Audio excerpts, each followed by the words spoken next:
안녕하세요. 세상을 보는 창, 세상을 여는 창, 세상을 바꾸는 창, 김창인의 창 시작하겠습니다. 대통령 선거가 바로 내일로 다가왔습니다. 긴장감이 아주 높아져 가고 있습니다. 오늘은 대통령 선거 몇 시간 앞두고 특별한 두 분을 모셨습니다. 오랜 기간 우리에게 참 많이 익숙한 분이신데요. 한국외대 유영화 교수님 나오셨습니다. 안녕하세요. 네, 안녕하십니까. 그리고 언제나 여론조사의 궁금증을 시원하게 풀어주는 이강윤 전 여론조사기관 KSOI 소장님 나오셨습니다. 안녕하세요. 안녕하세요. 이 두 분을 이렇게 모시니까 오늘 굉장히 뭔가 좀 이제 과학적이고 제대로 된 좀 판세 분석을 할 것 같습니다. 유영아 선생님은 요즘 어떻게 지내십니까? 생활 정치 잘 보고 있습니다. 예, 학교 가서 강의 열심히 하고요. 예, 네, 그러시군요. 네. 그 재미와 아주 격조를 갖춰서 잘 만드시는 것 같았어요. 그 생활 정치를 보다 보면. 아유, 칭찬해 주셔서 감사합니다. 많이 부족합니다. 이강윤 선생님도 역시 이 대선 기간 눈코 뜰 수 없이 바쁘시죠? 아이 뭐 조금요. 예, 초청이 아주 많은 것 같더라고요. 자, 오늘 이 가장 핫한 두 분을 이렇게 모시고 대선 전날 이제 대담을 진행하게 되었습니다. 무척 기쁘게 생각하는데요. 한번 시작해 볼까요? 무엇보다도 이제 사전 투표율에 대한 분석을 좀 해야 될 것 같습니다. 34.74%로 집계가 되었는데요. 사전 투표가 전국 단위 선거에 처음 적용된 2014년 이후 두 번째로 높은 투표율입니다. 지난 2022년 대선 당시 36.93%, 2017년 대선 때는 26.0%를 기록했죠. 그 뭐 지역별로 쭉 나눠보면 조금 분석 속에서 나올 거라 생각하고요. 이 전통적으로 민주당은 사전 투표를 적극 조직했지만 국민의힘은 선거 초기에 이 부정 선거를 제기하면서 좀 부정적 의견을 내다가 뒤늦게 입장을 선회한 것으로 알고 있습니다. 어떻습니까? 이 사전 투표율에 대한 좀 평가를 해주신다면 어느 선생님 먼저 하실까요? 예. 사상 두 번째이긴 한데 첫날 19.5%였어요. 무려. 첫날 기록만 하면 단연 신기록이고 어마어마하게 높은 거니까 전체 유권자 투표율은 많아야 한 80% 된다고 치고 네. 전체 유권자의 20%가 첫날 투표를 한 겁니다. 굉장히 높은 거죠. 이전 기록들하고 비교를 하는 게 의미가 없을 정도로 높아서 내란 심판에 대한 에너지, 분노 이런 게 뭐 또 한 번 확인이 되는 수치구나 생각을 했는데 그날 밤에 선관위의 관리 업무랄까요? 좀 이해하기 힘든 넌센스 같은 일들이 많이 있었죠.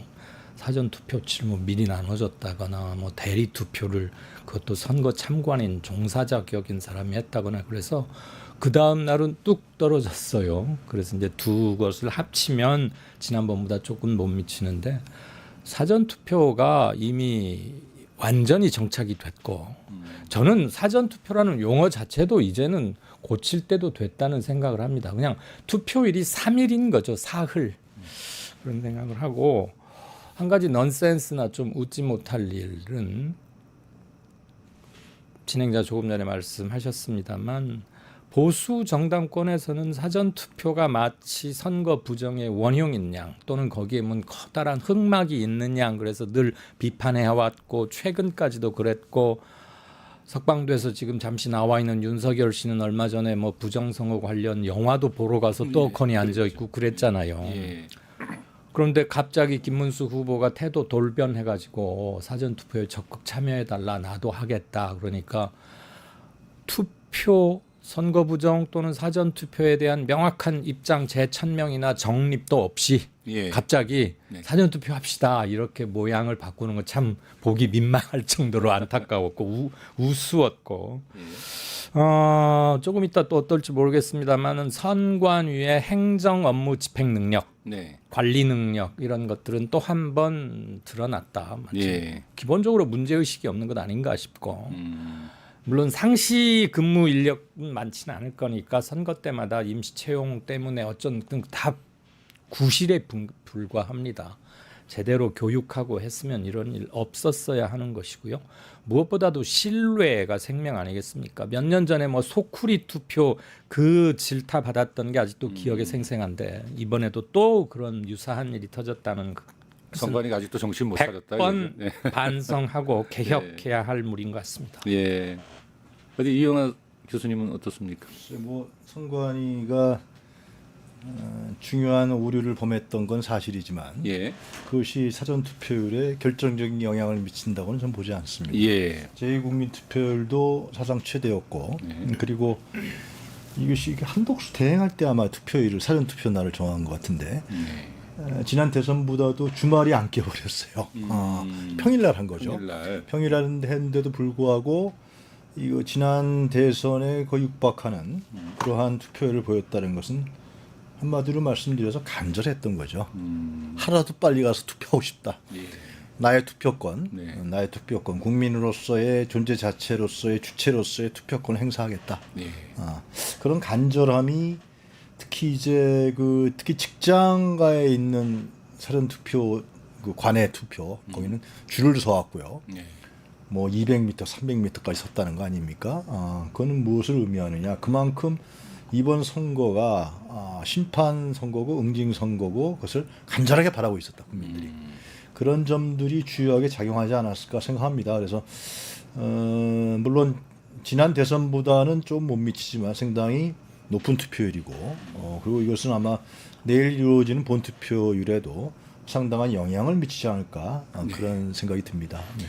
그러면 두 선생님들을 이렇게 이 현재 투표율이 높은 것에 대한 이제 의견들을 주셨는데 이건 어떻게 봐야 될 것 같습니까? 그러니까 전남의 투표율이 56.50, 전북이 53%, 그냥 광주 52% 엄청난 이 투표율을 보여줬고요. 반면에 이제 대구가 25.63%로 꼴찌를 했거든요. 이게 우리가 이제 전통적으로 알기로는 이 전남, 전북, 광주면은 이제 민주당이 텃밭이고 이 대구, 경북은 이쪽은 또 이 국민의힘의 텃밭인데 이렇게 투표율이 차이가 나는 것은 어떻게 읽어야 될까요? 예년에도 그랬죠. 그건 그랬는데 예. 대구는 제가 자료를 정확히 못 봤습니다만 대구가 예년에 비해서 더 낮아진 것인지 더 높아진 것인지 하여튼 뭐 비슷했던 것 같아요. 그것은 대구 경북 쪽에 아직도 그 투표에 대한 적극적 의도 그리고 효능감 이런 부분들이 잘 안 보이기 때문에 특히 김문수 후보에 대해서 내가 찍으면은 대통령이 될 거다. 그런 확신이 잘 안 쓰는 거죠. 그건 뭐 각종 여론조사 지표에서 나오고 있습니다만은 그런 점들이 대구 경북에 있는 유권자들에게 소극적으로 향하게 하는 측면이 있지 않을까 생각합니다. 반면에 이제 호남이나 이런 쪽에서는 윤석열 씨에 대한 아주 그 뭐라 그럴까요? 아주 그냥 혐오. 하여튼 윤석열 시대를 빨리 끝장내야 된다. 특히 윤석열 씨가 영화관까지도 왔다 갔다 하고 뭐 산책까지 하고 또 김건희라는 사람이 아직도 구속되지 않고 남아 있고 이런 부분에 대해서 확실하게 새로운 정부를 탄생시켜서 응징해야 되는 거 아니냐. 이러한 간절함들이 모아져서 더 높아진 것이 아니라 생각합니다. 이제 물론 전남 순천이 가장 높았다 그러더라고요. 한 70%가 넘었다 그러는데 엄청납니다. 하여튼 네. 그런 걸 순천이죠. 근데 과연 이제 본투표 내일 때 TK 쪽에 있는 국민들이 얼마나 투표할지 지켜봐야겠지만은 지금 뭐 그 리박스쿨 문제도 터졌고 그래서 결국 김문수 후보한테 국민의힘에게 유리한 국면으로 돌아가고 있는 것 같지 않다. 그랬을 때는 이재명 후보에게 남은 기간도 좀 더 유리한 그런 국면으로 가고 있지 않냐 생각합니다. 투표에 대한 약간의 좀 의욕을 상실했다 이렇게 봐야 되나요? 어떻게 덧붙일 말씀 있습니까? 이번 선거의 성격이나 시대 정신은 뭐 여러 소리가 필요 없다고 생각합니다. 작년 12월 3일 밤에 비상계엄이 선포되는 순간 뭐 몇 달 내로 대선을 치르겠는데 심판을 아주 세게 해야겠구나라는 게 뭐 그때부터 명확했고 네. 흐름은 하나도 바뀐 거 없다고 생각하고요. 조금 더 거슬러 올라가면 윤석열 정부 출범한 이래 이태원 참사가 터지고 나서 그때부터 반정부적 윤석열 정권의 뭐 하는 일 이런 것들에 대한 비판 분위기, 국정 운영 평가에 대한 부정적 평가는 항상 60을 넘어왔어요. 그래서 6대3 구조는 몇 년째 계속됐던 것이고 그 흐름에서 저는 하나도 벗어나지 않았다고 생각하고 사전 투표를 몇 년간 저도 쭉 관찰하고 기사도 쓰고 해봤는데 묘한 지역적 경향성이 분명히 존재합니다. 왜 그러는지는 모르겠는데 대구가 가장 낮아요. 영남에서도 그랬나요? 항상 맨 꼴찌입니다. 예. 대구가 예.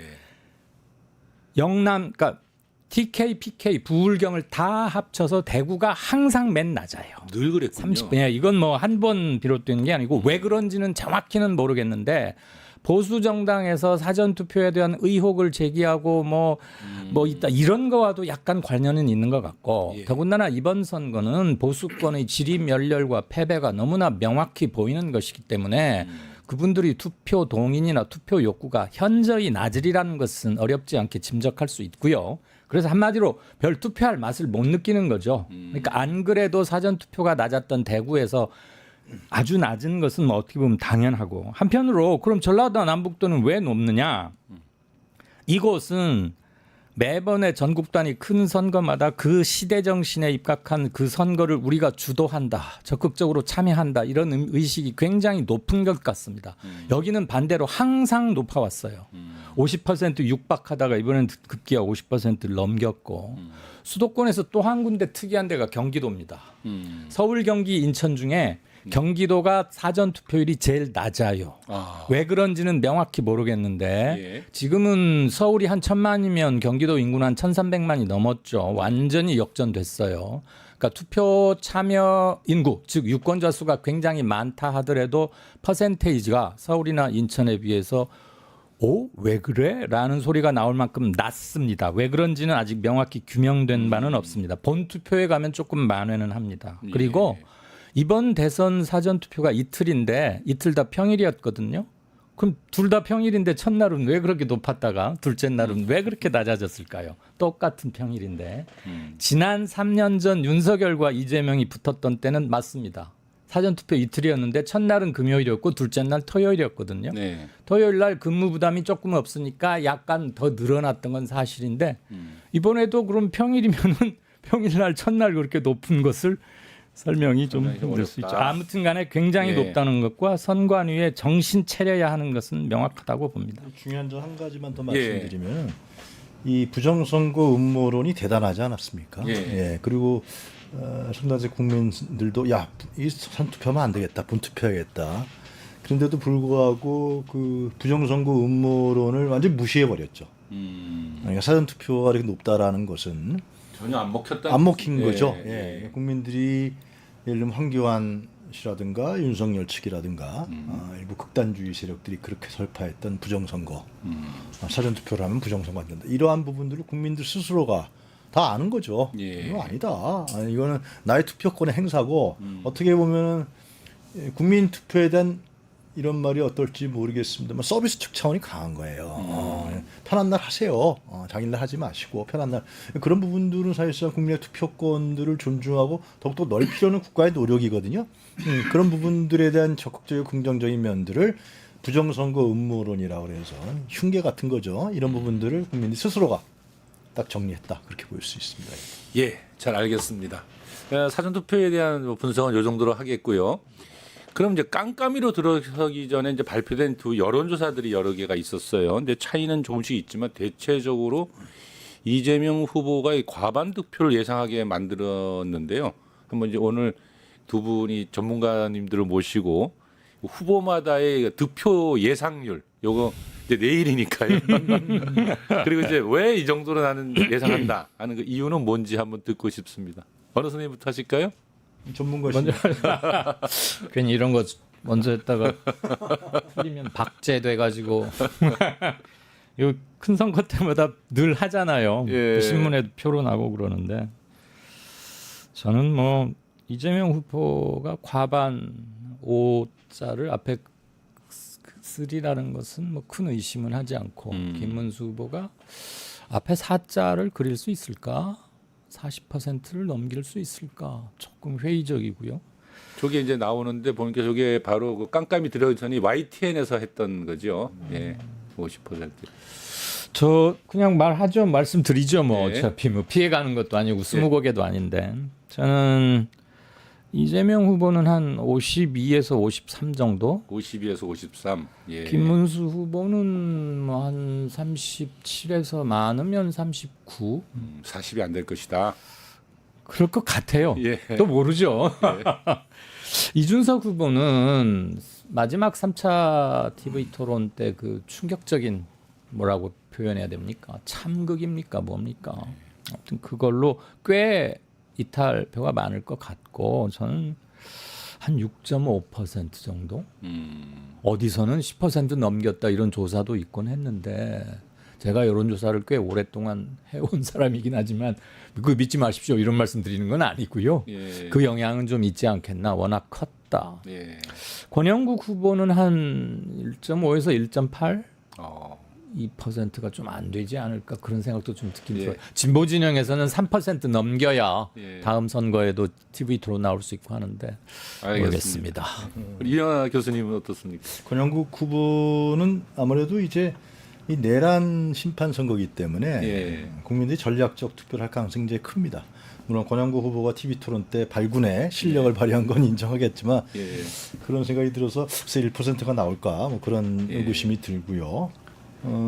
이게 이런 기준이 있는 것 같아요. 그러니까 이번 선거는 이게 무슨 뭐 어떤 사건에 의해서 뭐 확 넓어졌다가 좁혀졌다가 이러지 않았어요. 예. 여론조사가 다 스테디하게 쭉 갔습니다.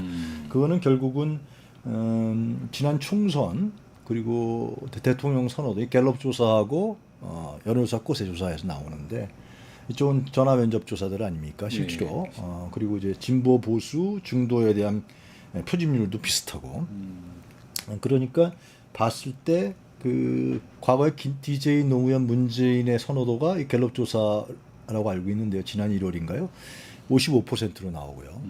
중요한 건 지난 총선 비례대표 이 조사인데 여기서는 민주진보대 보수득표율이 55대 44로 나왔습니다.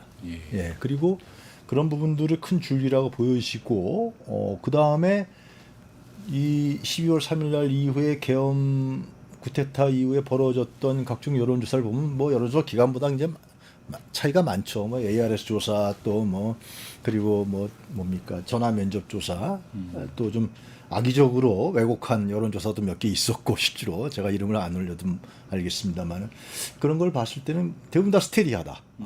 그것은 결국은 이재명 후보의 압승까지는 모르겠는데 지금 우리 이강윤 소장님도 말씀하셨지만은 50% 이상은 될 것이다. 그런 측면에서 때 저는 이재명 후보가 52에서 55% 그 사이가 될 것 같고 김문수 후보는 32에서 35%. 예, 그리고 적게 보시는군요. 네. 그리고 이준석은 원래는 한 9%에서 10%를 다 봤는데 예. 지금 말씀하신 대로 마지막에 그 희한한 발언을 하는 바람에 9% 내외가 될 것 같다. 그런데 9% 내외, 그 아래로 떨어질 것 같은데 그건 잘 모르겠어요. 왜냐하면 이준석에 대한 그 팬덤들이 있거든요, 실제로. 예. 그런 부분들이 작용하지 않겠냐라는 생각이 드는데 하여튼 뭐 결국 투표율이 지난 대선 77.3인가 아마 그랬을 거예요. 근데 77.1. 예. 근데 이번에 이제 투표율이 얼마나 들어가느냐. 투표는 어느 정도 될 거라고 보십니까? 글쎄 이제 기존의 사전 투표율과 이런 걸 봤을 때는 워낙 국민들 열망이 높고 그리고 내란 심판을 하려고 하는데 광장에 나가신 분들도 있지만 못 나가신 분들은 야 이거 해야 되겠다. 이 투표율기가 작용한다 그러면은 이제 80% 가까이도 보는 거죠. 근데 80%. 근데 이제 여기서의 편차는 제일 중요한 건 이제 그 각종 여론조사에서 무응답층들이 뭐 8에서 10% 정도가 되더라고요. 쭉 여론조사에서 전화 면접 조사에서 그런 걸 보면 거기서 이제 무응답층은 아무래도 김문수 후보 측에 좀 더 가지 않겠냐 그런 변수들이 작용할 거라고 생각하는데 하여튼간에 이 전화 면접 조사들의 경향성이라든가 이런 거는 비슷해요 다. 그렇기 때문에 그 정도 수준에서 결정나지 않을까 생각하는데 모르죠 막판에 이 뭐 리박스쿨이라든가 이준석까지 있어. 두 분의 이 지금 방금 하신 이야기들은 잘 기록해 놨다가 내일이 지나면 바로 드러나니까요.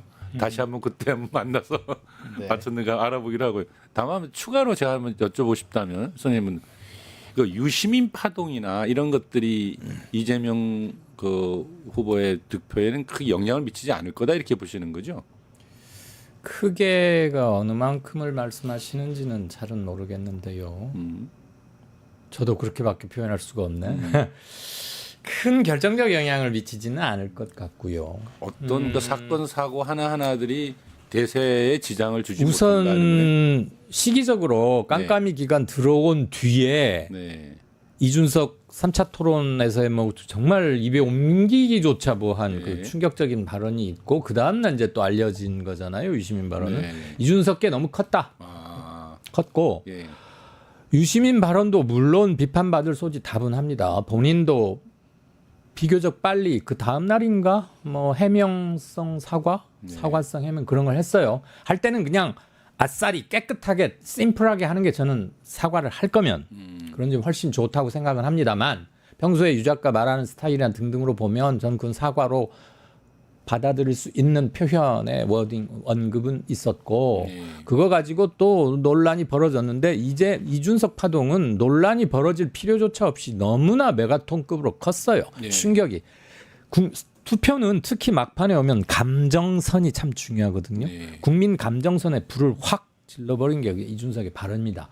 그 논리적으로 옳고 뭐 누구를 재인용했니 이런 복잡하게 말하기 시작하면 머리만 아파지고요. 제대로 메시지가 전달도 안 됩니다. 결론적으로 말씀하신 거에 답변하자면 유시민 발언 파동은 엄밀하고 합리적이고 냉철하게 보아서 잘된 발언은 아니지만 표가 왔다 갔다 하는데 큰 영향은 미치지 않는 것 같다. 네. 이준석 발언은 상당한 영향이 있을 것이다. 그럼 이준석에서 빠진 게 김문수에게 가겠느냐?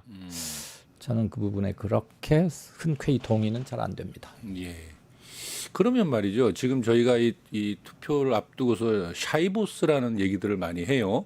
실제로 그 어느 정도 있는지 그리고 이것이 숨어 있다가 당락을 바꿀 만큼의 표로 등장하는 사례가 있을까요? 그러니까 지금 내일 아닙니까? 예. 지난주부터 사실상 다 결집한 겁니다. 샤이보스라는 개념이 지금 존재하느냐? 무응다층이라고 얘기하는 거죠. 예. 여론조사 지표상에서 나오는 건 샤이보스는 예. 어디 단데 숨을 수가 없잖아요. 예. 근데 다 결집했어요. 그러니까 이번 선거도 마찬가지로 그 결집도를 누가 더 강화시키냐 싸움인 거거든요. 그래서 이제 이재명이나 누굽니까 김문수 후보의 캠페인을 보면은 이 최근에 며칠간은 그 물론 이제 다른 지역 가서는 다른 얘기를 하지만은 좀 자기가 불리한 지역 가서는 대부분의 지역에서는 자기 지지층들이 왜 내가 이재명을 찍어야 돼? 내가 왜 김문수를 찍어야 돼를 강력하게 호소하고 있습니다. 예. 그거는 결국은 역대 선거에서 우리가 분석해서 알 수 있듯이 결집된 표가 누가 많이 투표장에 나가느냐. 결국 그 싸움이거든요. 이건 뭐 대선뿐만 아니라 총선에서 항상 그렇습니다만. 그런 점에서 아까 말씀드렸듯이 이제 기존의 여론조사 스테디한 여론조사 이재명과 김문수 후보가 15에서 20% 차이 난 이런 측면들이 크게 변화가 안 생길 것 같다. 뭐 유시민 작가는 뭐 민주당 당원도 아니고 그리고 뭐 이재명 후보의 선거운동을 도와줬던 사람도 아니고 하나의 셀럽으로서 밖에서 이재명 후보라든가 민주당에 대한 옹호적인 적극적인 발언을 했던 사람이기 때문에 그것이 큰 영향을 미친다라는 것은 좀 그런 것 같고요. 네. 뭐 이준석 후보가 이준석 후보는 말씀하신 것처럼 이제 그 김문수 후보하고는 그 여러 역대 여론조사에서 지금까지 여론조사 다 나왔지만 이 표가 중층화되지 않거든요. 그런 측면을 봤을 때 이제 무응답층들이 샤이보스인데 과연 이들이 투표장으로 나올 것인지. 야, 내가 이제 정치 효능감이라는 게 있지 않습니까? 예. 내가 나오면 김문수가 되겠지. 난 김문수가 너무 좋아. 그런 희망과 그럼요. 열렬한 지지가 있어야 투표라는 건 나온다는 지금 거죠. 감성이라고 예. 말씀하시지만 정치 효능감이거든요. 예. 내가 이재명을 찍으면 대통령이 될 것 같아. 내가 김문수를 찍으면 대통령이 될 것 같아. 이런 게 사실상 인간의 감성에 상당히 기대감이 중요한 있어야 그런 게 되는데. 있어야 되기 네. 때문에 과연 샤이보스층들이 얼마나 나올지 모르겠습니다. 그 샤이보스가 술자리나 개인들끼리 한담할 때 제일 많이 나오는 말 중에 하나고 정답이 똑 떨어지지 않기 때문에 네. 자주 싸웁니다. 네. 왜냐하면 네이버를 찾든 구글을 찾든 똑 떨어지게 팩트가 잘 안 나오거든요. 그러니까 네. 목소리 큰 놈이 이겨요. 그런데 예. 이게 제가 일부러 말을 좀 재밌게 웃기게 하려고 했지만 이게 굉장히 중요한데 예. 일단은 답이 없다는 겁니다. 답이 없다. 2번 예. 샤이보수라고 말을 할 수 있으려면 네. 즉 샤이보수의 존재를 확인하려면 뭔가 부끄럽고 쪽팔려서 창피해서 여론조사 때는 특정 지지를 표명하지 않다가 네. 투표장에는 가서 그 사람을 찍는 걸 샤이라고 말하는 거예요. 그렇죠. 네. 엄밀히 구분을 해야 돼요. 이 말이 어디서 나왔냐면 샤이 트럼프 때문에 나왔어요. 처음 대통령 그 나왔을 때 너무나 개판이거든. 아니 개판이란 말 방송 용어로 적합하지 않은 건 저도 익히 잘 압니다만 그렇게밖에는 표현할 수 없을 만큼 황당한 몰라요. 사람, 그게 예, 미스터 황당한 트럼프의 사람 전략인지 뭔지 모르겠는데 예. 원래 그렇게 무식한 인간 같지는 않은데 학벌은 좀 괜찮으니까 예. 아무튼 상상할 수 없을 정도로 이상한 말을 하고 이상한 짓을 하니까 네. 여기 왕자 쓴 아무개하고 비슷하죠. 그랬는데 됐어요. 예. 그래서 여론조사 때는 차마 난 트럼프를 지지해라는 말을 하기가 쪽팔려 하는 사람들이 마음속으로는 그래 러스트벨트에 고생하는 백인들 봐봐 우리 찍어야겠어 해서 나타났던 게 샤이예요. 스타일이죠. 우리 네. 비슷한 게 어디냐면 박근혜 탄핵됩니다. 음. 야 어떻게 세상에 대통령이라는 사람이 저럴 수 있지? 최순실 그 뭐야? 걔가 뭐 이런 것까지 했다며? 그래서 보수가 괴멸 상태에서 치렀지만 당시 유승민, 홍준표 합이 뭐 그렇게 작지 않았어요. 여론조사에서는 한나라당 지지율이 5%, 8%까지 추락했는데 투표 까보면 그보다는 훨씬 높이 나왔다고요. 그럴 때 우리가 샤이 공화당, 샤이 박근혜, 샤이 보수가 있었다라고 얘기를 하는 건데 이번에 있을지 없을지는 솔직히 몰라요. 지금 김문수 지지율이 뭐 36에서 37, 8, 32에서 한 39쯤 나오는데 만약에 40%를 휙 넘겨버리면 그건 분명히 있었던 거죠. 샤이 보수가. 예. 여론조사에서 응답 안 하다가 투표했으니까. 이번에 트럼프가 두 번째 대통령 됐다. 이게 중요한데니까 말씀드릴게요. 뉴욕타임스조차도 투표 당일날 1%포인트 이내로 오히려 민주당 해리스 후보인가 그 여성 후보가 이긴다고 보도를 했을 만큼 여론조사상으로는 딱 붙었거나 민주당이 조금이라도 앞서 있었어요. 근데 막상 개표를 하니까 어땠습니까? 트럼프가 약 5%포인트 이상 이겼어요. 그러니까 그 정도가 샤이 트럼프가 분명히 존재했죠. 여전히 트럼프는 쪽팔리지만 난 트럼프 지지할래가 있었던 겁니다. 근데 우리는 실증 사례로 찾기에는 데이터가 그렇게 많지 않고 그래서 저는 있을 수 있다. 그런데 그 사람들이 투표에 얼마나 적극적으로 참여할지는 모르겠고 저는 보수권의 투표율은 윤석열이 3년 전에 대선 당선될 때보다는 낮아질 거라고 생각합니다. 아 그래요? 네, 투표율 보수권에서는. 예. 그런데 개업 내란을 심판하겠다는 열망이 이게 워낙 강하기 때문에 네. 그쪽에서 줄어든 것보다 이쪽에서 늘어나는 게 이렇게 플러스 마이너스 돼가지고 지난번 3년 전 대선과 투표율이 비슷하거나 줄어도 살짝 줄지 않을까. 80%까지 가기는 힘들 것 같고요. 네. 예, 알겠습니다. 그럼 또 다른 좀 질문을 해보도록 하겠습니다. 사실 두 분 다 공통적으로 이번 선거의 성격을 이 내란 세력을 척결하고 내란을 종식시키겠다라는 것을 중요 잡고 있기 때문에 여기에 대한 더 이상의 뭐 질문을 하지 않도록 하겠습니다. 도리어 이 내란을 극복하고 내란 세력을 척결하는 게 시대적 소명인데요. 이제 근데 이재명 후보의 공약을 보면 말이죠. 정치 보복 관행 근절하겠다. 그리고 국민 통합을 추진하겠다라는 이제 대목이 나온다는 거죠. 그러니까 사실 이제 정치 보복을 하지 않겠다는 것과 내란 세력을 이제 척결하겠다는 것이 이 자칫잘못하면 굉장히 상충되는 표현 같단 말이죠. 그런데 오늘 많은 국민들은 사실 근데 처벌을 통해서 국민들이 이제 카타르시스를 느껴야 한다거나 무슨 아무튼 이런 느낌이 있어요. 반드시 내란 세력 척결해야 한다는 의식을 가지고 있고 또 한편으로는 국민적 통합을 실현할 슬기로운 방식이 있나 이제 이런 것이 어찌 보면 또 다가오는 한 과제일 것 같은데요. 이 선생님 좀 의견을 좀 듣고 싶어요. 그거는 구분해야 되는 거죠. 예. 예를 들면 강도가 있는데 예. 나중에 우리 집에 들어와서 네. 약탈짓을 한 강도를 이웃에 있는 강도예요. 이웃 사촌이니까 강도를 품는다? 예. 그건 안 되는 강도를 예를 들면 뭐 구속을 시키거나 처벌을 단단히 분리시켜야 되는 예. 것이죠. 마찬가지로 통합과 내란 세결에 대한 그 응징과 척결은 다른 차원의 문제입니다. 통합을 하려면은 한국 사회에 있어서의 내란 쿠데타를 일으키고 아직까지도 잔당 세력들이 남아 있지 않습니까? 네. 그 세력들을 품는다? 그건 통합을 못 하죠. 또 흙탕물이 되는 거죠.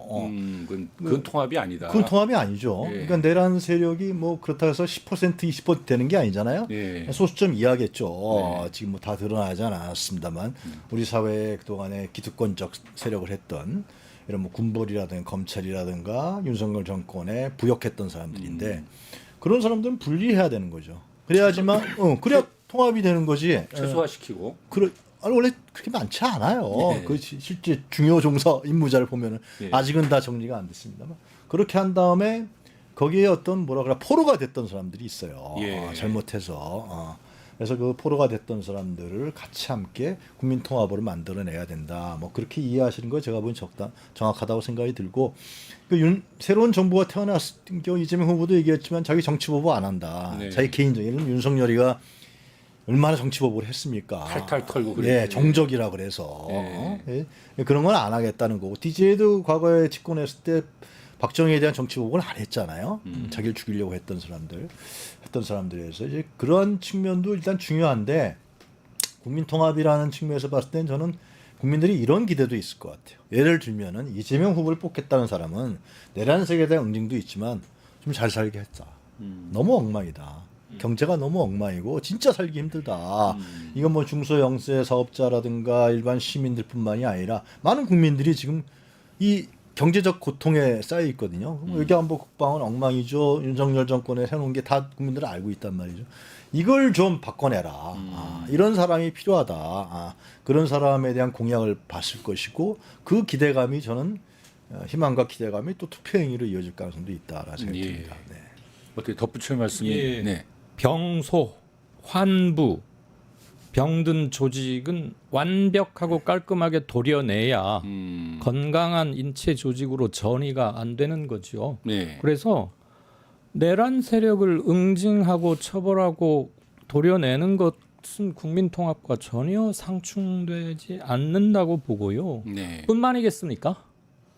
우리 저 헌재 탄핵 국면 때 극우, 서부지법 폭도, 전광훈 목사류의 파시스트적, 극우 파시스트적 이런 사람들은 진짜 국민 통합을 위해서도 철저하게 분석하고 일단 얘기는 해야겠죠. 네.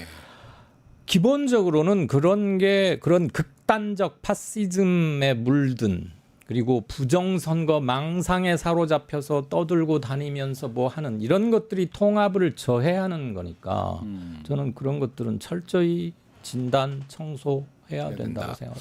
그럼 제가 하나만 좀 더 여쭤보겠는데요. 이제 대선에 지고 난 다음에 국민의힘은 어떻게 될 것이냐에 대해 관심이 좀 많아요. 근데 사실 당권을 둘러싼 싸움을 벌써 시작했다는 설도 있는데요. 뭐 자중지단으로 붕괴될 거라는 말도 돌고, 뭐 위헌 정당을 해산 청구를 하겠다, 뭐 친윤의 각종 범죄 행위를 수사해야 된다, 다양하게 나오는 얘기들이 있던데 사실 이 국민의힘의 미래에 대해서 우리가 다 예상해 볼 수는 없는데 짧게 한 말씀만 좀 해준다면. 그 제대로 리더십이 설 수 있을까요?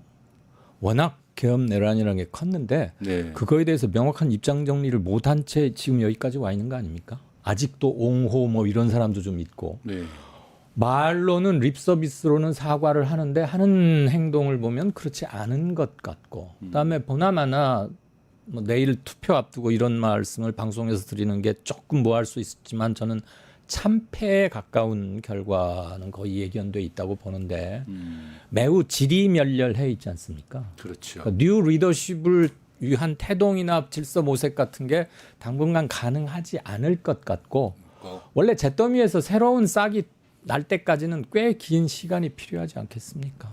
네. 좀 지리멸렬해서 함부로 그쪽에 대해서 예상하기가 좀 제가 아는 거 별로 없습니다. 어떨 것 같습니까? 동감입니다. 그러니까 이 전에 박근혜 탄핵 때는 예. 그래도 뭐 탄핵 찬성도 하는 의원들이 있었고 그랬죠. 예. 튀어나와서 바른정당에 새로운 당도 뭐 만들고 만들고 예. 그랬어요. 같이 통과시켰잖아요. 근데 이번에는 뭐 계속해서 옹호했거든요. 그리고 윤석열, 김건희가 뒤에서 딱 버티고 있었고 실제로 네. 윤 어게인 신당이라는 걸 만들고 했었고 그러니까 네. 이게 계속해서 윤석열 그늘에서 벗어나지 못하겠죠. 하여튼 뭐 감옥이든 바깥이든 계속해서 자기 자신이 살기 위해서 이러한 극우적 극단적 세력을 계속해서 자기의 방패막이로 한 것이고 거기서 지금 국민의힘의 대다수의 의원들은 대다수입니다. 의원들은 거기서 헤어나질 못하고 만약에 내년 총선이 있었다면 달라질 수도 있었겠지만 하여튼 그러기 때문에 그 이재명 후보가 중도 보수 얘기를 했잖아요. 그러니까 우리나라에서 이 보수층에 대한 포지션이 없는 거예요. 정치 세력이. 예. 극우로만 가는 거죠. 자꾸만. 이번에 리박스쿨 부분도 극우 세력 국가 전 정보원 또 뭐 친일 세력 이런 세력들 뉴라이트까지 다 드러나지 않았습니까? 지금 그래서 이런 걸 봤을 때는 진정한 보수 세력이 를 했던 그 정당 자체가 사라질 수밖에 없다. 그거는 내년 지방선거 또 이후에 분열 그리고 뭐 한동훈 따로 뭐 지금 뭐 자기 당권 운동하고 안철수 따로 다 따로잖아요. 네. 그래서 시대의 흐름을 쫓아가지 못하는 정당. 엄청난 시대의 흐름이 지금 바뀌고 있는데 특히 국민의 집적성이라든가 집적민주주의성이 강화되고 있는데 이거에 대해서는 전혀 생각하지 못하는 이런 정치는 도태될 수밖에 없다. 근데 아쉬운 거는 이제 그럼 보수를 누가 대변할 거냐라는 문제가 있는 거죠. 근데 보수라는 게 우리 흔히 얘기하는 과거 이념적 잣대를 보면은 보수는 뭐 후퇴하는 거 전 근대적 이렇지 않거든요. 현재 삶 속에서의 존재에서의 이 미래를 얘기하는 층이기 때문에 그러한 부분들에 대한 어떤 생활 정치라든가 실용 정치라든가 이런 부분들이 강화된다 그러면은 오히려 저는 이제 진보 세력이 태동하지 않겠냐 그런 생각이 듭니다. 예. 그러니까 보수는 민주당이 다 껴안고 이제 진보는 또 새롭게 뭉쳐서 등장하고 국민의힘은 역사의 뒤안길로 가는 것만 남아 있다 이렇게 보십니까? 뭐 존재할 건덕지가 있나요? 제가 내란 세력을 표방하고 있잖아요. 예. 제가 10초 동안 반어법으로 한 말씀 드릴까요?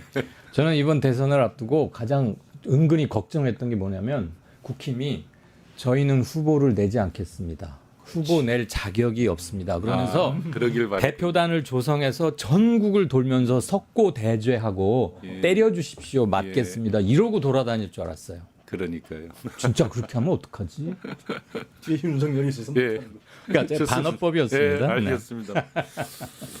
예, 돌아보면 말이죠. 이제 참 기억에 남는 장면을 하나 좀 여쭤보려고 하는데요. 이재명 후보가 사실 여기까지 온 게 참 저는 기적이라는 생각이 종종 들어요. 왜냐하면 온갖 음해와 비난과 기소와 재판, 물리적 테러 정말 일반적인 사람 같으면 난 하루도 참 견디기 힘들 정도의 고통을 많이 겪었다 싶은데요. 그럼에도 불구하고 만약에 윤석열 씨가 12.3 쿠데타를 저지르지 않았다면 그래서 윤석열의 조기 퇴장이 없었다면 과연 조희대 대법원장 하는 짓을 보니까 향후에 임기 2년을 더 버틸 수 있었을까 싶기도 하단 말이죠. 선생님들의 가장 기억에 남는 장면이 있을 거예요. 지금 12월 3일 개엄부터 여기까지 오는 동안에 뭐 계엄 장면도 있을 것이고 또 뭐 그 탄핵 심판하는 네. 장면 또 뭐 다양한 장면이 있지 않습니까? 여기까지 어떻습니까? 우리 이제 마무리가 돼가기 때문에 가장 본인 선생님들이 기억에 남는 장면. 저는 네. 그날 밤 12월 3일 밤 10시 몇 분에 뭐 TV에 갑자기 나와가지고 비상계엄 한다고 했을 때 예. 국회 앞으로 몰려갔던 수천 명의 시민들 그리고 경찰하고 막 군하고 항의하고 그랬잖아요. 시민들의 그 모습이군요. 네, 그리고 은박 요정이라고 합니까? 아, 그비 키세스. 눈팍 오는데 네. 한남동 그 네. 윤석열 관저를 가득 메우고 밤을 꼬박 새는 시민들을 보면 지금도 막 모골이 송연해지는데 뭉클하죠. 뭉클을 넘어서서 막 제가 미안하고 감동적이고 감사하고 그렇습니다. 네. 윤석열이 계엄 일으킨 거는요. 예. 뭐 김건희하고 한동훈의 갈등설 여러 가지가 있지만은 예. 어쩔 수 없이 버티질 못하니까 그렇지. 계엄을 일으킨 겁니다. 예. 도저히 국민 통치가 안 되니까 지 가치관과 지 물리로가 안 되니까 야 계엄이라도 일으키자. 뭐 처음에는 영구 집권을 기획했다는 얘기도 있지만은 예. 지금 뭐 이강용 선생님 잘 말씀하셨습니다만 박근혜 탄핵과 좀 비교를 해보면은 박근혜 때는 국민들이 더 많이 나갔죠. 연인원 1,600만 명. 맞습니다. 네. 근데 그 당시 민주당을 비난하려는 게 아니라 민주당과 국회는 별 역할을 못했습니다. 솔직히 숟가락 얹었어요.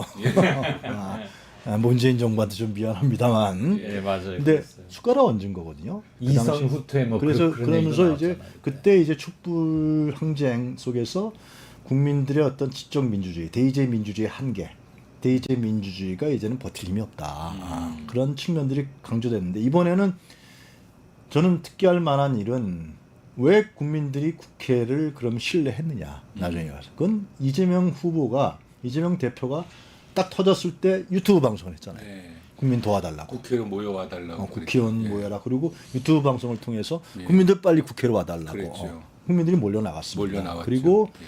국회에서 계엄 해제 요구 결의안을 하도록 강력하게 막고 또 탄핵 소추안도 두 번째 통과될 수 있도록 모아주고 그래서 그 이재명 후보의 저는 뭐 제가 칭송하려고 하는 것이 아니라 예. 상당히 국회를 이런 대의제 민주주의 기구를 국민들에게 신뢰를 할 수 있는 그런 리더십을 발휘했다. 그런 예. 측면에서 봤을 때 굉장히 중요한 특기할 만한 사건이었다라고 생각합니다.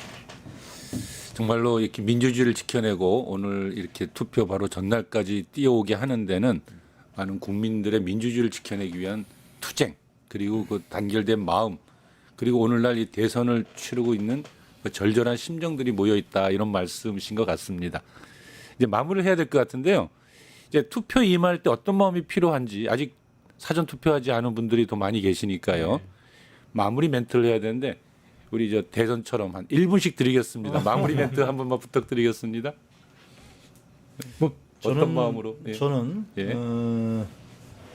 우리 국민들이 한 주체로서 존재로서 이 투표권을 행사한다는 거. 우리가 87년 6월 항쟁을 통해서 직선제 개헌을 만들어내지 않았습니까? 예. 4.19 혁명도 마찬가지고 직선제 개헌은 대통령을 내 손을 뽑겠다는 거였고 4.19 혁명은 이승만 정권이 우리의 투표권을 앗아갔기 때문에 부정선거를 통해서 지금도 마찬가지입니다. 이 투표권은 우리 국민에게 너무나 중요한 것이고 그 한 표 한 표가 모여서 또 나의 한 표가 바로 이 사회와 나라를 바꿀 수 있고 그리고 실제로 국가를 구할 수 있고 새로운 대한민국을 만들 수 있다라는 소중함 그걸 다 국민들이 알 겁니다. 그러니까 이렇게 나가시는 거죠. 예.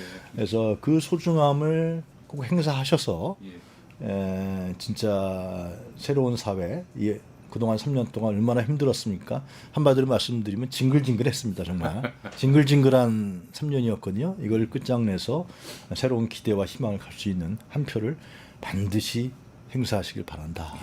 감사합니다. 예. 저는 상식과 합리를 더 이상 강조하지 않아도 되는 사회를 우리는 가질 자격이 있는 국민들이다. 그거를 실질적으로 가능케 하는 것은 투표에서 나오는 거 아닌가? 그럼으로써 주권 재민과 법 앞에 모든 이는 평등하다는 것을 구호가 아니라 우리의 시스템으로 만들자 우리 손으로 그런 말씀드립니다. 아유 감사합니다. 거침없이 소신을 밝혀주신 두 분 선생님 모두 고맙습니다. 잠시 전화 말씀 듣고 바로 이은혜의 대선 탈곡기 진행하겠습니다.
뉴스토마토 대선 특집 내란 끝장쇼.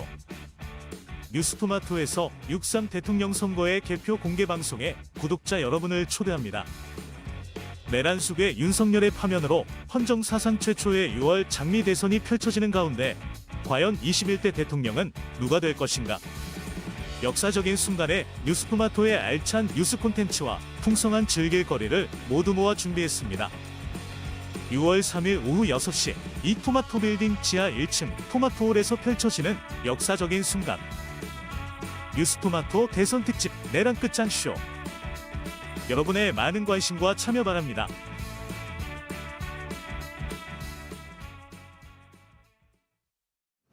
네, 대선 기간 인물을 탈탈 털어주는 인물 탈곡기 이은혜 위원 나와주셨습니다. 안녕하세요. 네, 안녕하세요. 이은혜입니다. 네. 대선 주자 그리고 대선 기간 이슈가 되는 인물들을 탈탈 털어드리는 인물 탈곡기 시간입니다. 오늘은 대선 전 마지막 방송이어서요. 좀 특별한 탈곡기를 준비해봤습니다. 오, 기대되는데요. 이거 색다른 탈곡기라는 거죠. 그게 네. 뭔가요? 네, 바로 잊지 말자 대선 최악의 장면 베스트 5입니다. 오, 이번 대선 유난히도 눈살 찌푸리게 하는 이 최악의 장면들이 많기는 했습니다. 네. 벌써 머릿속에 몇 장면이 탁탁탁 떠오르는데 과연 1위부터 5위까지 어떤 장면들이 선정되었는지 많이 궁금해지는데요. 네, 그럼 바로 가볼까요? 예. 대선 기간 최악의 장면 5위부터 확인해 보겠습니다. 최악의 장면 5위, 바로 뜬금없는 배우자 토론 제안입니다. 아, 그 국민의힘 김용태 비대위원장 제안이었죠? 네, 맞습니다. 온 국민이 그 황당해했던 그 제안. 네, 대선을 2주 앞둔 시점이었는데요. 김용태 국민의힘 비상대책위원장이 대통령 후보 배우자 TV 생중계 토론을 제안한 장면이었습니다. 김 위원장은 영부인이 단지 대통령의 부인이 아니라 공인이기에 검증이 필요하다고 말했는데요. 그러면서 이재명 후보에게는 3일 내로 입장을 밝혀달라고 요청했습니다. 사실 후보 배우자 토론이라고 하는 것은 전 세계적으로도 전무후무할 것이라고 여겨지는데요. 근데 더 아주 뜬금없이 느껴졌던 사건이었죠, 사실. 네, 그래서 욕을 많이 잡수시긴 했습니다. 우선 헌법상 직위가 없는 예. 대통령 배우자를 공인으로 규정한 자체가 예. 정략적이라는 의심을 받기도 했는데요. 토론회 제한 일주일 전 이재명 후보의 부인인 김혜경 씨가 법인카드 부정사용 혐의로 벌금 150만 원을 선고받았습니다. 그리고 토론회 제한 하루 전에는요. 김문수 후보의 배우자인 설란영 씨가 법카를 개인이 사용하는 거는 상상조차 할 수 없는 일이다라면서 김혜경 씨를 저격하기도 했습니다. 이런 흐름에서 배우자 토론을 제안한 게 김혜경 씨와 이재명 후보를 흠집내려는 의도가 아니냐라는 비난이었습니다. 예, 그 설란영 씨는 그러니까 그 SNL이라고 하는 그 프로에 나와가지고 그 김혜경 씨 법카 사용 의혹을 비꼬기도 했잖아요. 네. 그 여전히 이제 이 문제를 전략적으로 이제 끄집어 올리려고 하는 것 같은데요. 네, 맞습니다. 한편 김용태 위원장은 이런 말도 했는데요.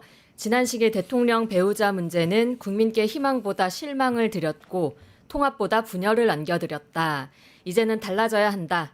뭐 그래서 토론을 제안한다는 건데 이것만 들으면 사실 김건희 씨를 두고 하는 말 같잖아요. 그렇죠. 아니, 그러니까 누가 봐도 김건희 씨가 떠오르잖아요. 그런 얘기를 들으면. 근데 그간의 여러 논란에 대한 반성을 한다는 뜻인지 아니면 김건희 국정 개입이 옳았다고 인정한다는 뜻인지 많이 헷갈리긴 합니다. 네, 마찬가지로 정치권과 국민들 사이에서도 비슷한 지적이 이어졌습니다. 민주당에서는 김건희를 모시더니 배우자를 대통령으로 인식하냐라고 꼬집었고 네티즌들은 이게 영부인 뽑는 선거냐, 배우자가 정치하냐, 김건희가 부통령 노릇했다는 자백이냐 등의 반응이 쏟아졌습니다. 사실 배우자 토론 제안의 가장 큰 문제가 이 지점인데요. 역대 가장 많은 논란을 낳은 배우자가 김건희 씨 아닙니까?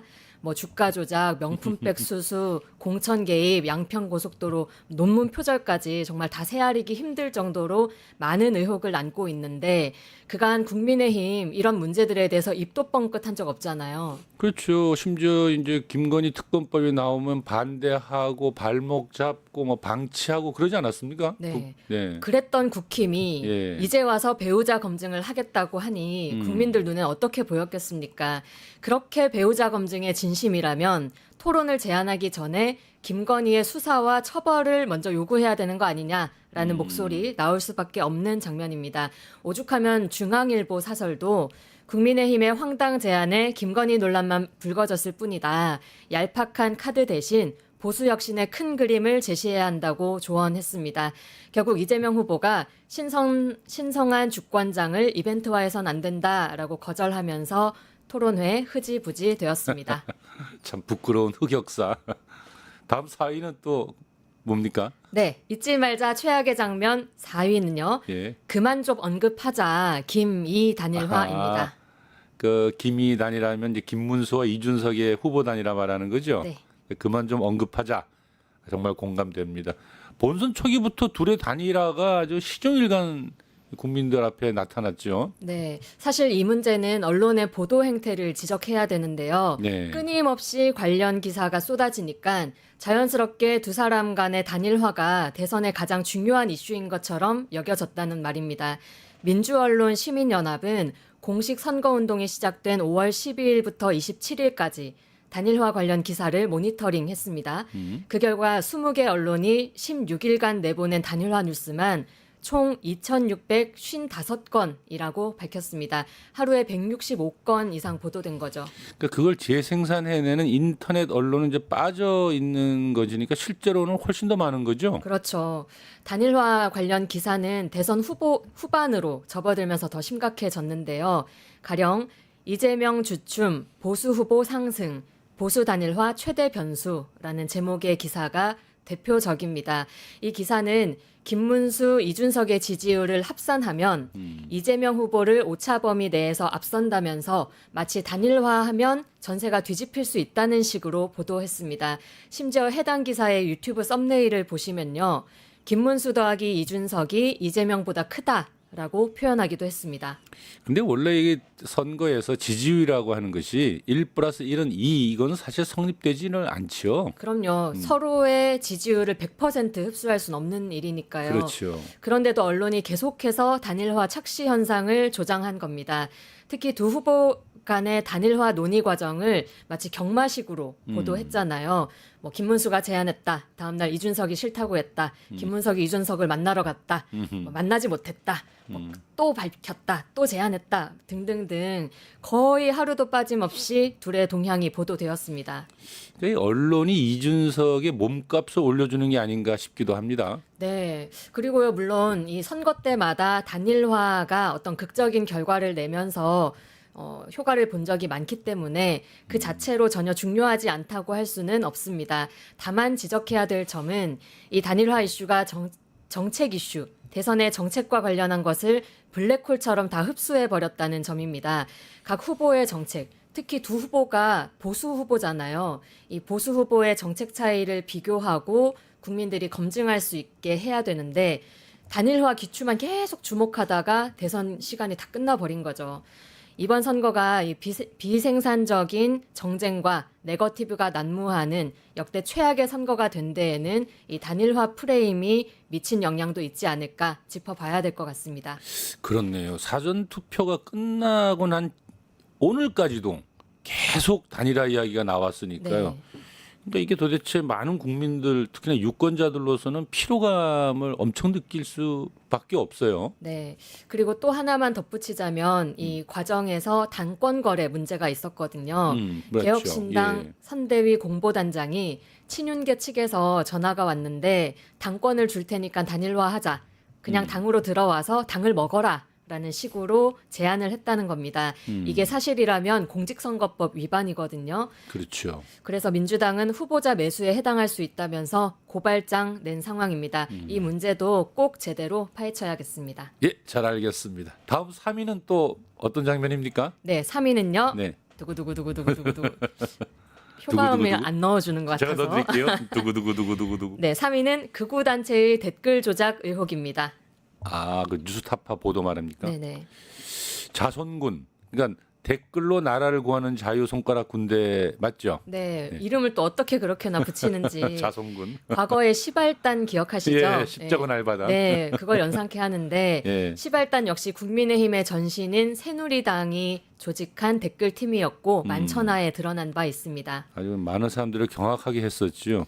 이번 뉴스도 매우 심각해 보이던데요. 네, 앞서 뉴스타파는 극우 성향 교육단체인 리박스쿨의 대표 손모 씨가 자손군이라는 댓글 공작팀을 만들어서 활동하고 있다고 보도했습니다. 여기서 말하는 리박스쿨도 리승만 박정희였습니다. 네.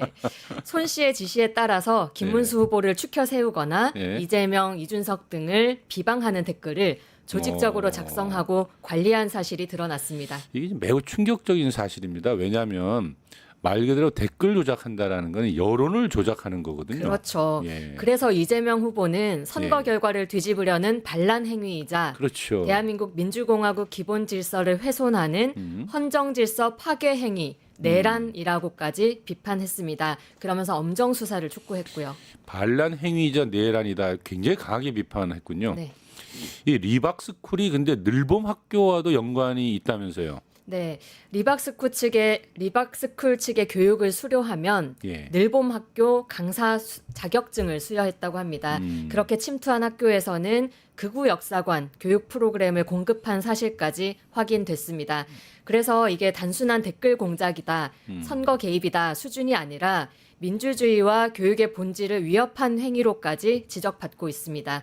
윤석열 정부가 현장의 반대와 여러 우려에도 불구하고 늘봄 학교를 강행했었잖아요. 그 이유도 여기에 있는 게 아닌가 의혹이 증폭되고 있습니다. 전국 교직원 노동조합은 전수조사 착수하고 모든 늘봄 학교 강사에 대한 이력 검증 전면 실시해야 한다고 주장했습니다.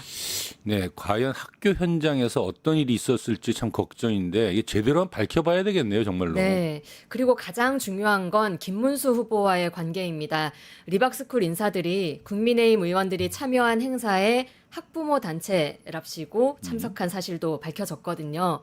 학부모 단체로 둔갑한 여론조작 범죄 단체가 국민의힘과 어떤 공생을 해왔는지 또 특히 극우를 등에 업고 정치를 해온 김문수 후보와는 어떤 관계인지 확실히 밝혀져야겠습니다. 그렇습니다. 다음 2위는 어떤 장면을 꼽으셨나요? 네, 2위는 누구 할까요? 누구. 윤석열의 등판입니다. 아, 윤석열 등판. 결국 그 이름이 나오네요. 이번 조기 대선의 사실 원인 제공자인데 등판을 다시 했다는 소리는 선거에 어떤 역할을 가지고 등장했다. 이제 그렇게 들리는데. 네, 내란 우두머리 혐의를 받는 윤석열 피의자. 예. 결과에 따라서 사형, 무기징역 혹은 무기금고에 처해질 수 있는 상황인데도 자숙하지 않고 자꾸만 대선 무대 위로 난입하고 있습니다. 가장 먼저는 지난 5월 11일 국민의힘 후보 최종 선출일이죠. 페이스북에서 김문수의 지지를 호소했습니다. 당시 글의 몇 문장 읽어보면요. 이제는 김문수의 마음을 모아주십시오. 우리의 싸움은 내부가 아니라 자유를 위협하는 외부의 전체주의적 도전에 맞서는 싸움입니다. 전체주의적 도전. 마치 그 불법 기업 선포 당시의 그 논리를 다시 한번 보는 것 같은데요. 네, 거기에다가는 자유를 사랑하는 청년 세대 여러분 다시 한번 함께 해주십시오. 다시 일어나 주십시오. 다시 외쳐주십시오. 라고 말하면서 극우 진영 청년들을 향한 선동의 말도 서슴지 않았습니다. 며칠 뒤에 국민의힘을 탈당하면서도 또 전체주의 독재 운운하면서 김문수 지지를 호소하고 노골적으로 대선에 개입했습니다. 도대체 이분은 반성이 없네요. 없습니다. 아니 참 누구 때문에 벌어진 대선이고 본인이 그럴 말할 자격이 있는 사람이 아니잖아요. 참 어처구니가 없습니다. 네, 어처구니가 없는데 예. 이게 또 끝이 아니었습니다. 또 있어요? 5월 21일에는 예. 기억하실 텐데요. 버젓이 영화관을 찾아서 부정선거. 부정선거 네, 다큐멘터리를 관람했습니다.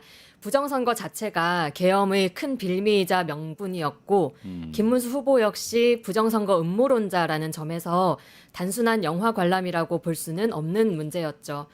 부정선거 음모를 부추겨서 극우 세력을 다시 결집하려는 의도로 해석됐습니다. 그래서 민주당에서는 또다시 부정선거를 꺼내 들어서 이번 대선 결과를 내란으로 몰고 가려는 빌드업 아니냐 이렇게 말했고요.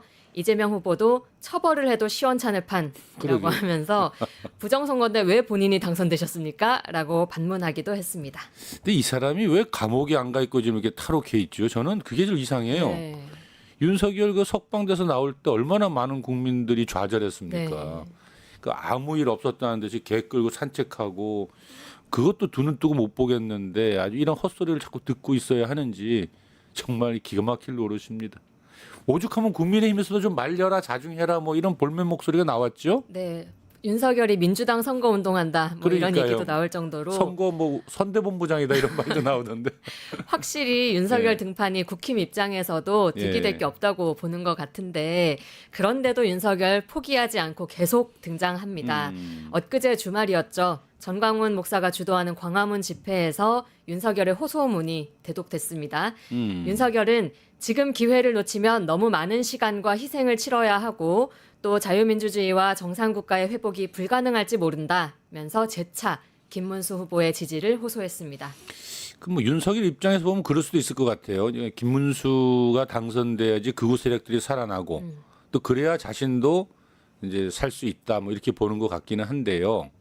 김문수 후보나 국민의힘은 좀 입장이 다르지 않습니까? 어떻습니까? 뭐 특별할 입장이랄 거는 없습니다. 예. 뭐 윤석열은 이미 탈당한 사람입니다. 정도로 선을 긋는 건데 예. 이 정도면 사실상은 지지를 수용했다라고 봐야 될 것 같습니다.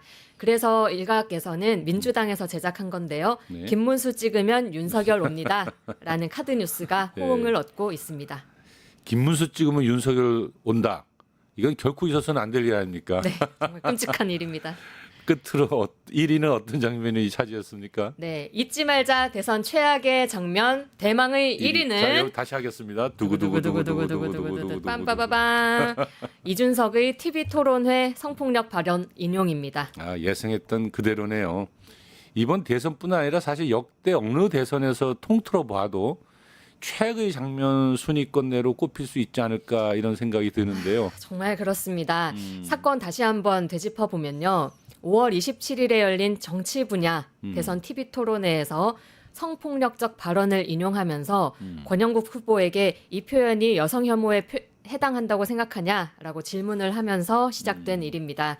질문을 받은 권영국 후보는 자신을 이재명 후보의 공격 수단으로 삼아 끌어들였다면서 굉장히 부도덕하다라고 분노를 표했고요. 이재명 후보는 정부에 나아갈 길, 국민의 더 나은 삶 그런 것보다 신변 잡기에 더 관심이 많으신 것 같다. 이준석 후보 본인의 신변 잡기도 되돌아보시기를 부탁드린다라고 점잖게 응수했습니다. 이준석 후보 애초에 이재명 후보의 아들 문제를 저격하려는 의도였던 걸로 보이는데요.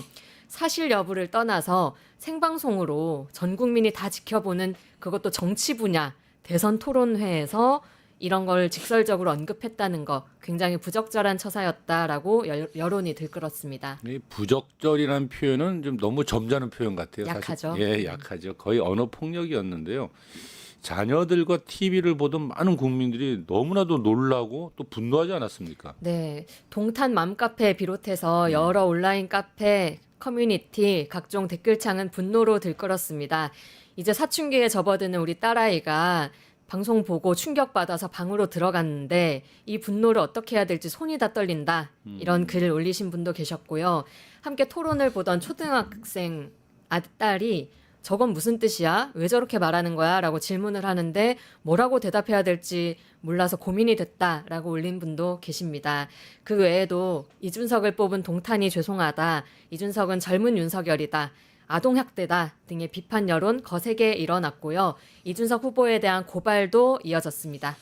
거기에 이준석 후보 결국 사과를 하긴 했지요. 네, 또 몇 번 했어요. 예. 처음에는 자기 딴에는 순화해서 표현한 거라고 뭐가 문제인지 모르겠다라는 태도를 취하다가 여론이 계속 악화되니까 기자회견을 열었습니다.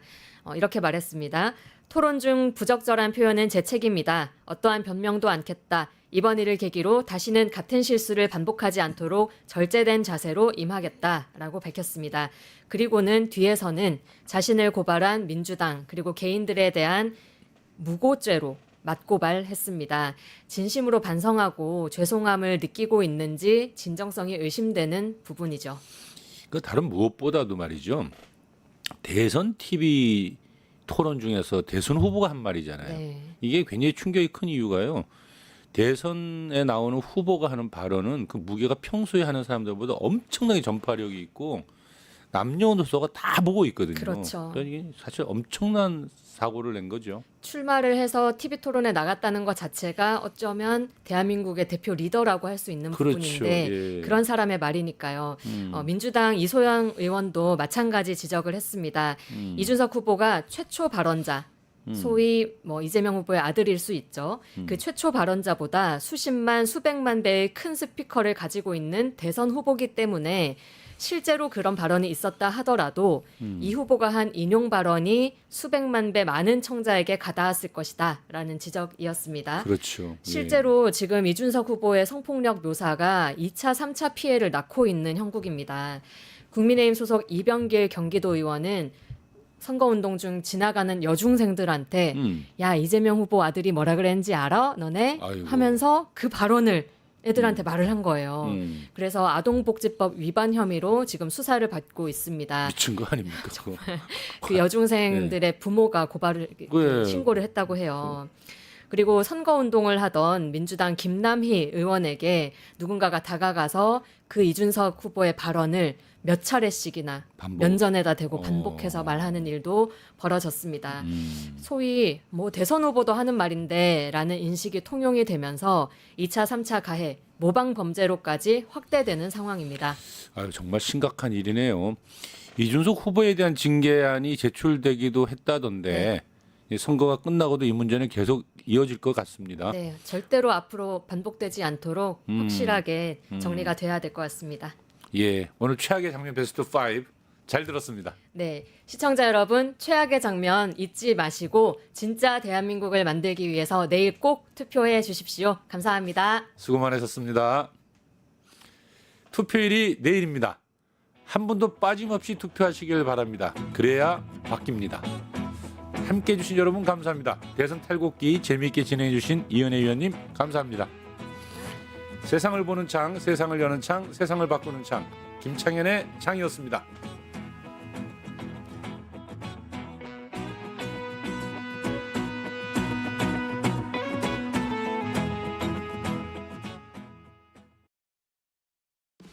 뉴스토마토 대선 특집 내란 끝장쇼. 뉴스토마토에서 6.3 대통령 선거의 개표 공개 방송에 구독자 여러분을 초대합니다.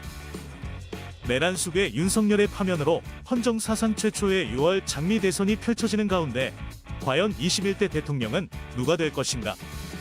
역사적인 순간에 뉴스토마토의 알찬 뉴스 콘텐츠와 풍성한 즐길거리를 모두 모아 준비했습니다. 6월 3일 오후 6시 이 토마토 빌딩 지하 1층 토마토홀에서 펼쳐지는 역사적인 순간. 뉴스토마토 대선 특집 내란 끝장쇼. 여러분의 많은 관심과 참여 바랍니다.